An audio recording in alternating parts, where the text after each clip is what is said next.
All right, hello everyone, welcome. My name is Steve Welty. I'm the CEO of Good Life Property Management, and sitting here today with Gordon Moss, who's many things: real estate investor, author, speaker on real estate and note investing.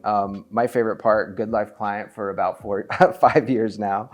And it's funny how well, let me welcome you first, Gordon. How are you? Thank you. I'm fine. Doing real good. Good. Well, as you can tell, this voice is made for video and also radio. Gordon did not have a career in radio broadcasting. Made no money in the deal. Well, maybe after this we can talk, because I want to do a few voiceovers if you don't mind. Anyway, it was funny how this interview came about, because I didn't really know Gordon, actually. Even though he'd been a client for about 5 years. We had sent out an email. You had emailed back and said, hey, you invited me to lunch, which I thought was super cool. What I appreciated about Gordon was many things, actually, and that's why we're here. One, that he invited me to lunch, which I love, like old school. I'm like, absolutely yes. Two, we had a really cool conversation just around investing in life and real estate, and he thinks about things. He has the best of both worlds, if I can give you a compliment here to start off, Gordon. One, he's savvy and an investor and owns a bunch of properties, and we'll get into that. But he's also knows how to speak to like the everyday person, and he likes to keep things simple. And I really resonate with that approach as well, is like simplicity, equanimity, like keeping things calm, peaceful, but also making some money and having some fun in life. And so how long did it take you, for instance, to start actually building enough cash flow to where you could actually quit your job? I tell this story. I had 3 buddies. We were all sales guys there at the AT&T where we worked. We all made about 100 grand a year, okay? Now, I asked them, I said, how much do you pay in taxes every year? And they go, oh, about 40,000, 40% of it, like most of us. And I said, yeah. I said, well, guess what? I just bought 4 houses now. I saved my money, I bought the houses. I'm only paying 20% now because of all the write-offs that I've got. Yeah. And guess what I'm doing with that extra money that you don't have that I do? I'm buying more houses. So I went like this, okay? Because I learned about the tax code. It's all legal, it's all good. So by the time I owned 10, 20 houses, my tax burden went way down. So, the government is your partner. You need to understand that. Taxes are part of life. Right. But if you play this real estate game the right way, it's designed for us to grow, right, if you know what you're doing. That's the way I did it. 10 years later, they're still making 100 grand, paying 40 grand a year in taxes, and they have nothing. Okay. I retired. Yeah. Because of the plan. Yeah. So that's interesting, because most people just think of cash flow, and in San Diego, it's almost a different discussion because there's not cash flow here, generally speaking. But the whole other side of it, well, there's multiple sides. We can get into that, but is tax benefits. And I don't know if you remember what you told me around taxes when we had lunch, but you gave me a very simple, you set it off the cuff around $10,000.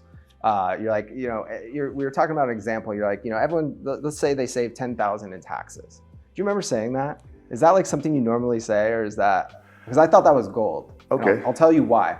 Because it's a very confusing idea for most people. Like when we sign up first-time landlords or even mom and pop investors, they understand maybe if they fix the roof, they get a write-off or whatever, but they don't really know what that means for them. Like, what's the bottom line? And you also don't want to be a fool. It's like when your CPA tells you to buy a piece of equipment so you don't have to pay taxes. It's like, okay, right, well, is that a good idea? So talk to me about like that $10,000 you told me about and how you look at taxes. Ask that CPA, say, is it a good investment advice for me to keep this home or to buy this property? Every one of them, even the non-real estate types, will understand very simply the tax code for real estate. It's written. The government wants rental property. Yeah. They need to house people and they need help. They don't want to do it. They want you to do it. So how do they incentivize you? They basically give you tax incentives. And I try to tell that story that if you make 100 grand and you're paying 40 of it to taxes every year, what if you were paying 20 of it just by buying 3 or 4 houses? You can depreciate a house. Over 27 and a half years, you can take the depreciation and not pay money on that. Right. All your expenses, you get to write them off, okay? I was a full-time real estate guy like you, so I get to write everything off. Right. But anybody can write off the first 2. So get started with the first 2. There will be no CPA on the planet. I mean, nobody agrees on anything, right? Right. But they all agree that real estate is the best investment, and for your taxes in particular. Yeah. You got a couple making $100,000, don't give it all to the government and be 60 years old and have nothing. let's talk a little bit about this unique opportunity in this market today with specifically the interest rates and these mortgages people have, because this is something we talked about at lunch. Yes, yes. The most beautiful thing on the planet that nobody understands is the fixed 30-year, fully amortizing loan. And the banks, a bank frankly shouldn't do that, okay? Because it's not in their interest. And they wouldn't if the government didn't force them to do it, okay? And it's given to one category of people, owner occupants. You can get an FHA loan, 3% down, and you could have, 2 years ago, gotten a fixed 2.75, 3%, 30-year loan, okay? People say, Gordon, do you have a crystal ball? And I say, nope. I say, but guess what? Guess when a 30-year loan pays off? It's a trick question, but they say in 30 years. So I say, you know, I don't track the market. The market might go up, it might stay the same, it might go down, I don't know. But I'll tell you what, my 30-year loan is gonna pay off in 30 years. So if I'm 30 years old and you think, well, 60, that's 30 years from now, that's a long time. Well, I'm 62, I'm still here. I'm planning on being around for another 30 years. I can. Yeah. So my point is that, yeah, you can do real well. Areas like San Diego have. I think they'll continue to, and we can talk about that. But that fixed 30-year loan is only available to one category of people, owner occupants. So you move into your home, you get the best loan on the planet, the most affordable. It's not in the bank's interest. It really isn't. They do it, they're government-sponsored loans. Compare it to a commercial loan, okay? Buy an apartment building, okay? Look at the financing on that. Right. You'll get adjustable 3-year, 5-year. These people that bought these apartment buildings 2 or 3 or 4 years ago, their interest rates doubled. Yeah. They went from 3% to 7%. They're crushed right now. All these syndicators around the country, and I won't get complicated, are getting crushed because the debt service just doubled. Yeah. Because a commercial loan versus an owner-occupied 3% fixed, fully amortizing loan, those are golden. Yes. So I can talk about that for a day, but Yeah, no, that's interesting. And I think the commercial loans resetting, we're just starting to see that. And that could be one of those black swan events that It is gonna actually be just one. Yeah. pummels the market and Yep. provides, you know, even more opportunity as far as prices going down. But no, I love that 3% fixed rate, holy grail. You get the best rate possible. And so this is one of the opportunities that I see a vision for people. Like half of the clients we work with are first-time landlords. So they rented their house they didn't plan to buy the house as a rental, but they rented it for the first time because maybe they moved for a job change or something. Yep. And so I'm seeing all these things in the market happen to where it's just teeing up people to make their home a rental and follow a rule that someone taught me a long time ago, and I want to get your take on this rule, which is never sell a home you lived in. What do you think about that? So let's use a specific example, a personal example. Yeah. I lived in the house that you now rent for me, Solana Beach. Solana Beach. Got it. I bought it for $300,000 Yeah. in 2000, 20 years ago, 23 years ago, okay? Which seemed like a lot of money for like at the time, okay? And it didn't cash flow either, by the way, okay? Okay. Yeah. Yeah. And it's a good place. I mean, it's a beautiful neighborhood. I live there, okay? But I got great fixed 30-year financing on it, which I couldn't get anywhere else. And I got it. And I said, okay, well, you know, I'm keeping this loan forever, okay? Now, as we know, the prices have gone up. The market's gone up. The rentals have gone up. Rentals for, you know, multiples of what it used to rent for. So I did that. I moved in. I got the financing. I moved out. And guess what I did? I didn't sell it. Right. I said, that is the best investment because of the terms, because of that 30-year fixed loan at a low rate. I said, that's gonna pay for itself one day, and it does now in spades. Yeah. It took some time. Yeah. It took 10, 15, 20 years, but it's a great investment. It's a beautiful property, and I see most people, it's like, so you've got a house in a great area with great growth potential, like San Diego. I mean, this is the life bioscience capital of the world right now. Right. We think things are expensive now. Well, I thought they were expensive 30 years ago, okay? And 20 years ago. Yeah. They're gonna be expensive, even more expensive, okay? And talk about inflation, okay? If you get 6, 7, 8, 9% inflation, so that fixed 30-year loan, if your mortgage payment is $2,000, $3,000, $4,000 a month, fixed. Now the rents used to be $4,000 too. Yeah. But 10 years goes by, your mortgage is still fixed. Right. Your rents are not, they're going up. Right. So it's a beautiful way to hedge inflation too. Right.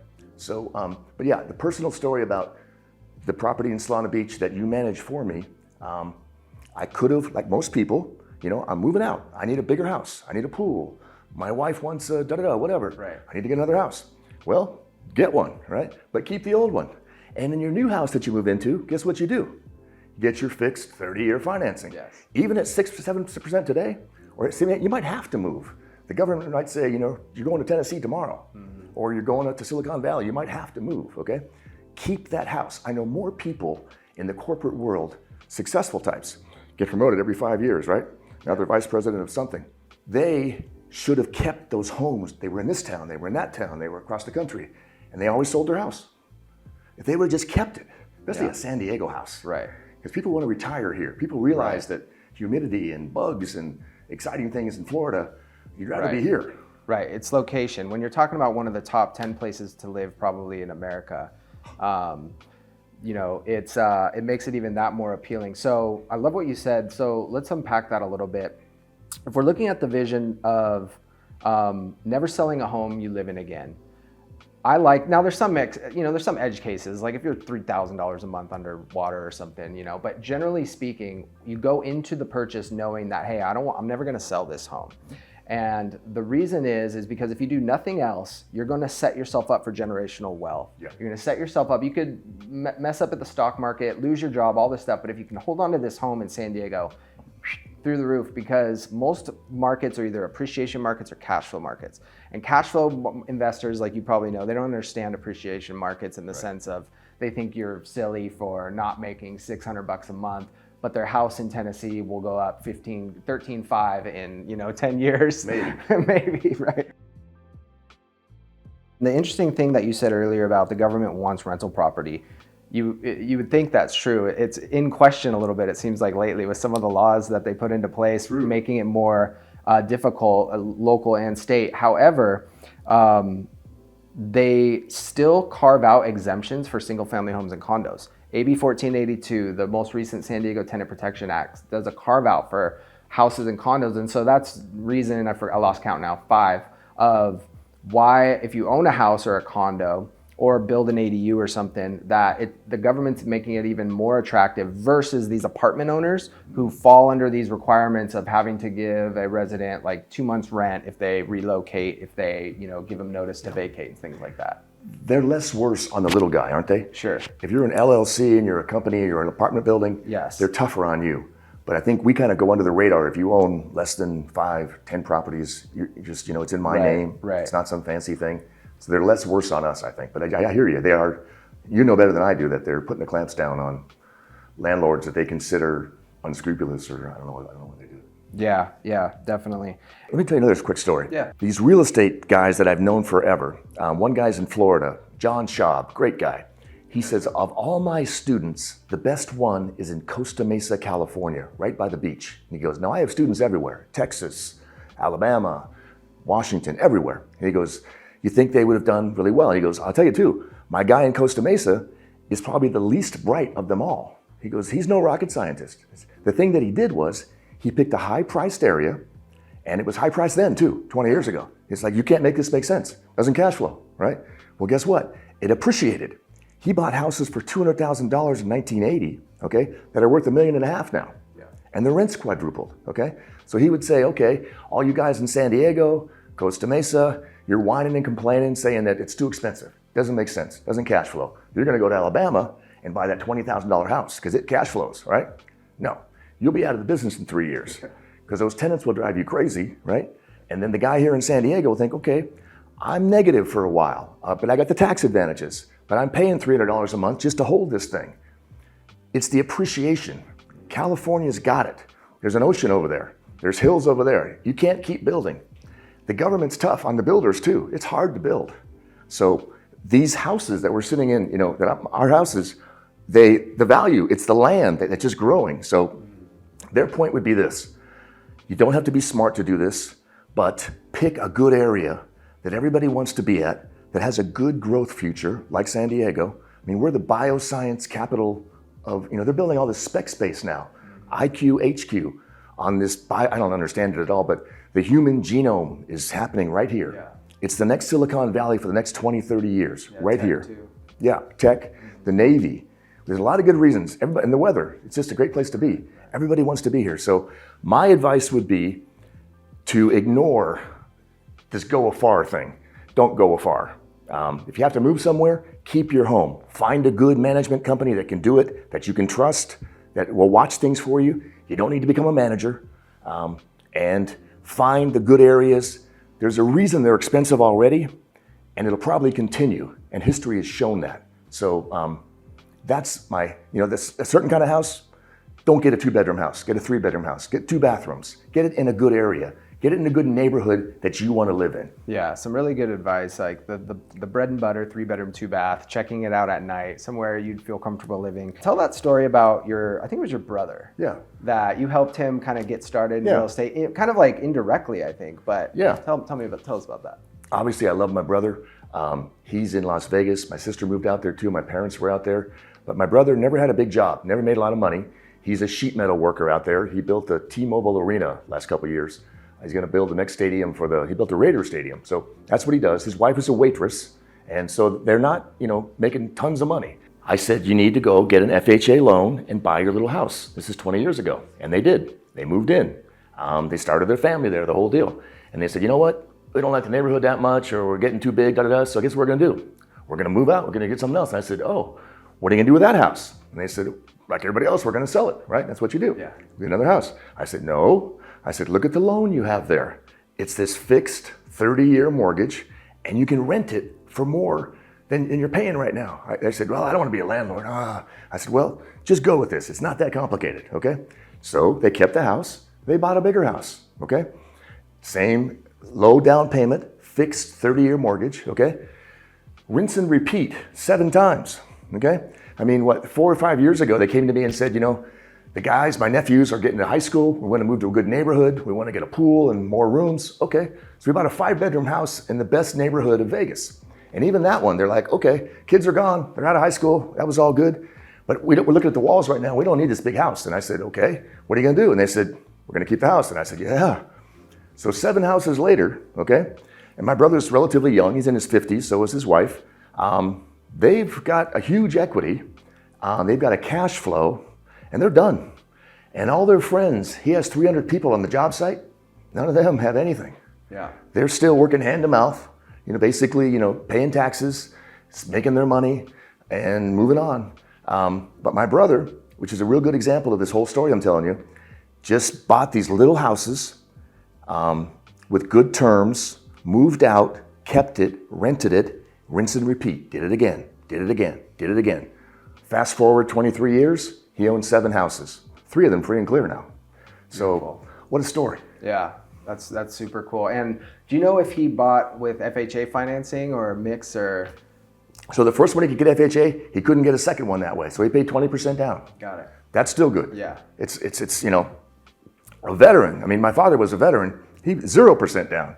If you don't know about that, I mean, there's all these programs out there. If you're a vet, you get 0% fixed 30-year loan. Get it. All right, let's talk about the market in San Diego. I'd like to get your kind of take on. We've talked about what we think the long-term, outlook would be. But what do you think's going on just generally with the market right now as far as real estate? The unique aberration in the market is this: those 3% or 2.75% loans that they created for about 6-7 years there until about 2022.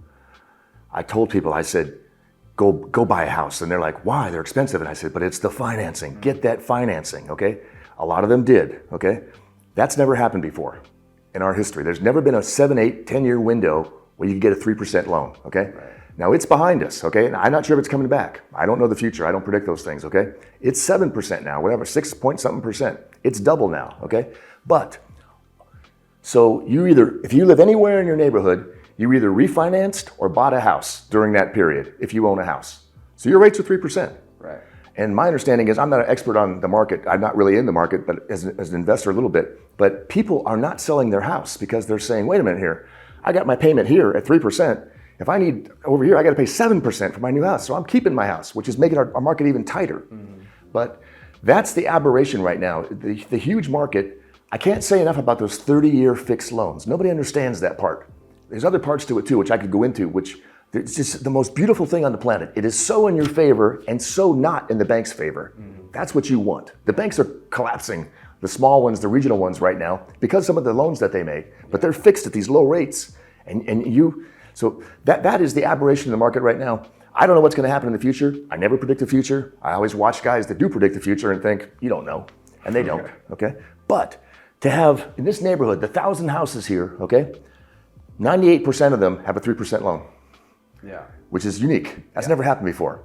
And we talked before about the whole sub-2 game. We can go there if you want to. But right now, that is holding this market, I think, up because nobody wants to move. The inventory is low. Right.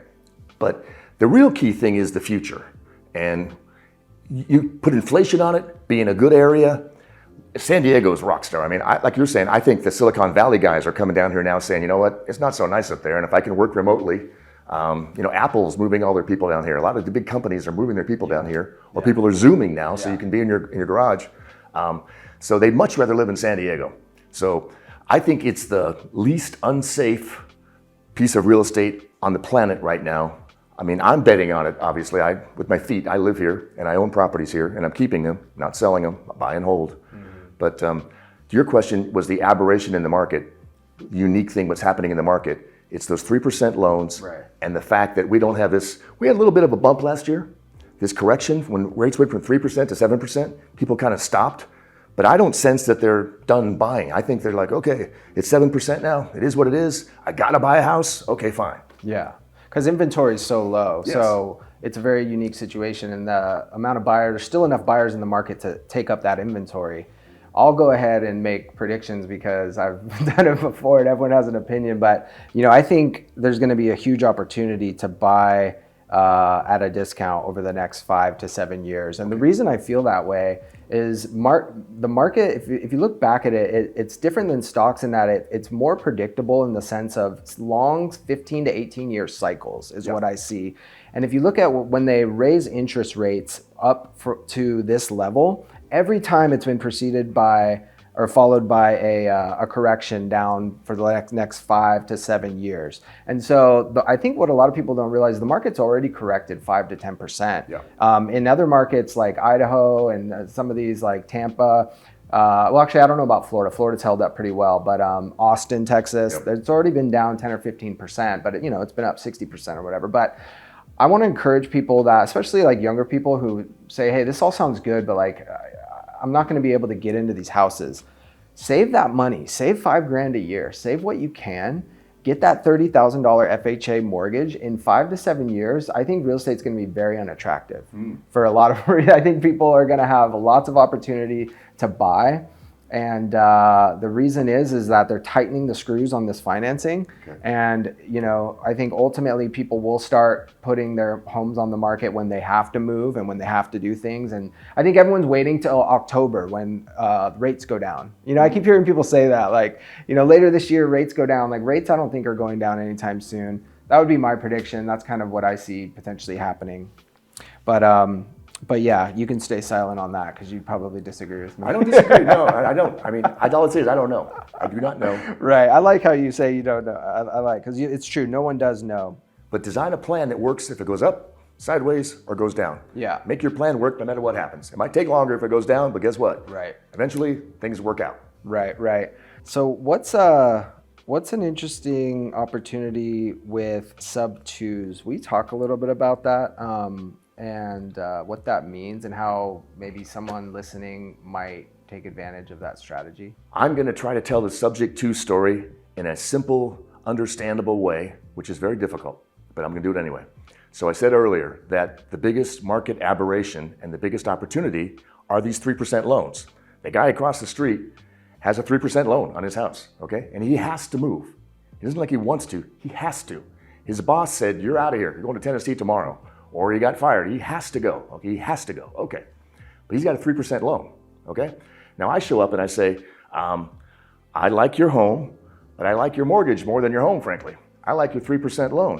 And he goes, well, when I sell it to you, Gordon, it's gonna disappear. And I said, it is gonna disappear. I said, but I can't buy it then. I can't handle your emergency unless we work together. And here it is. I can buy your home subject to your loan. And let's look at your loan. You bought your house in 2021. It's gone down 10%, okay? So you bought it for $700. It's worth $600. So are you going to come out of hand $100,000 to make up the difference? He's like, I don't have $100,000. I said, I thought that. Okay, well, how about this? I'll take over your beautiful 3% loan because I can rent it now with 3% loan on your home. If I have to buy it, I've got to pay 7%. Doesn't cash flow, okay? So I can take your home, buy your home, I will take the deed to your home, but the loan will stay in your name. I own your home subject to your loan. I don't own the loan, you still do. He said, wait a minute here. So I'm going to Tennessee and I'm going to be there and I'm going to still have this loan. And I said, yep. And they said, well, why would I do that? And I said, because I'm going to solve your problem. That $100,000, we're not going to worry about that. I'm a long-term investor. I'm going to be here for 20 years.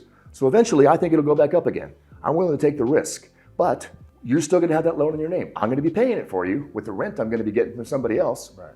But that's the sub 2 opportunity right now. And I know it sounds kind of, people say that again. It took me about 2 years of hearing that over and over again. I was like, what is this guy talking about? Yeah.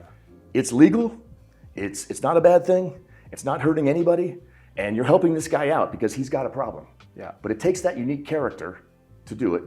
But that, once again, the market aberration are 3% loans. Everyone's got one. And some people, like you said, are going to have to sell. They're going to have to go in the next 5 years. I want that loan more than the house. Yeah. And I'll take it sub 2. It's the loan that Gordon was super obviously interested in versus the house. But I think it's such a cool strategy for not just investors, but people that like want to move into a new home. It's like if we were friends and you had a house you wanted to sell, rather than me get the 7% mortgage, maybe I just buy it from you, keep the loan in place, you know, and do it that way. It's really interesting. Yeah. So break even can mean a lot of different things to different people. So like there's break even before repairs or break even after tax cash flow. Like talk to me about break even to you and what that means. Well, you put it well because, so say, okay, break even means the mortgage is $2,000 and the rent's $2,000. So I pay $2,000 for a mortgage, but I get $2,000 for rent. So it's break even, right? Yeah. You're like, the answer is no, because as any investor knows, they forget to pay the rent sometimes, or there's expenses or something. So I'm paying out $2,000 every month. The bank wants that money, $2,000, no question. But the rent is supposed to be $2,000, but I don't get $2,000. There's a management fee, and there's the expenses, and all of a sudden he moves out and he forgets to pay me. Something always happens. Right. So that break even, say if it's $3,000 for rent and $2,000 for the mortgage, that might work if it's an easy to manage house and it's well managed. But that whole break even thing, if you're a long-term investor and you believe, like we talked about, in San Diego, in a nice house, 3-bedroom, two-bedroom half house, you would say, Gordon, you just told me that $2,000 and $2,000 doesn't work. It's not break even. I'm going to lose money as a landlord. I would say, yep, you are. But how about this? What else are you going to do with your money? Are you going to put $10,000 a month in the stock market or a year? I would eat the negative on this, call it $500 a month, whatever it is, whatever the reality is, and say, you know what, that's my investment. That's my long-term plan. Right. Because I've been talked into it by guys like Gordon that this is the most simple, I can't even screw this up. You know, it's easy. It's a house. I lived in that house. I know the house.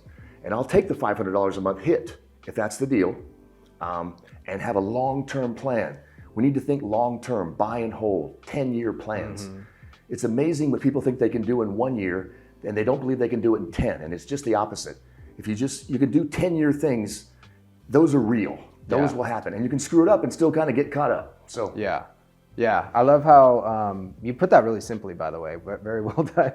That the break even, and it's funny because I'll talk to clients and I'll say, how are you doing on the house? Like, what's your PITI? What's, you know, we know what the rent is. And they're like, oh, you know, I'm just barely breaking even. And they're like depressed about it. And so we touched on this a little bit earlier, but I want to just, you know, go over it one more time so that it sinks in for everyone. So you have $2,000 mortgage payment and a $2,000 rent.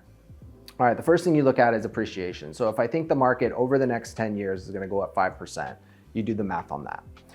Then you look at, this is what most people miss, is the amortization. So the tenant's paying off a portion of the principal of the mortgage every month. And so on your normal house, what would that be, Gordon? Like $800, let's say. Okay, $800 each month. So you were breaking even, but now you're actually $800 ahead because you owed the bank 200 grand, let's say, but every month the tenant's paying $800. Then you have the tax benefits, which we talked about earlier, which let's just say it's 10 grand. So now you have the 10 grand plus the 800 a month, so you're at another 10 grand. plus let's say it goes up $20,000 this year. And there's one more that I'm forgetting. I'll tell you what, if I had a chalkboard right here, I would stand up and I would go, okay, real estate is the ideal investment. I-D-E-A-L. I would say I-D-E-A-L. You've got income, I. You've got depreciation. You've got equity buildup. You've got appreciation, and you've got leverage. Yes. Those are the 5 pieces in the ideal real estate investment, which I can go into detail on each one of them, but that's kind of summarizes it. I love the ideal. Well, maybe we can do another video in the future on that. I like that a lot. Gordon, to wrap up, just anything else you want to say about anything? Where can people find you? Anything? Yeah, I've got a website. It's realestateandnoteinvesting.com. I kind of migrated into this. I talk a little bit at these different conferences. I'm doing less now, but I wrote a book. I wrote a book called Performance Anxiety, How to Create a Fortune in Non-Performing Notes. It's on Amazon. It's a little overview, but on my website, realestateandnoteinvesting.com, I've made speeches for 15 years at different conferences, blah, blah, blah. So these things that you're hearing, usually if you hear it 2 or 3 times, it's like, oh yeah, I heard what that crazy guy's talking about, but it kind of makes sense now. So you could find me there. I'm just a local guy. I'm not pitching anything. I'm not promoting anything. I don't really have a business. I just working on my poor golf game these days. But yeah, so that's who I am. Beautiful. Well, Gordon, thanks so much. It was great talking to you. We appreciate it. Okay. All right. Thanks for having me.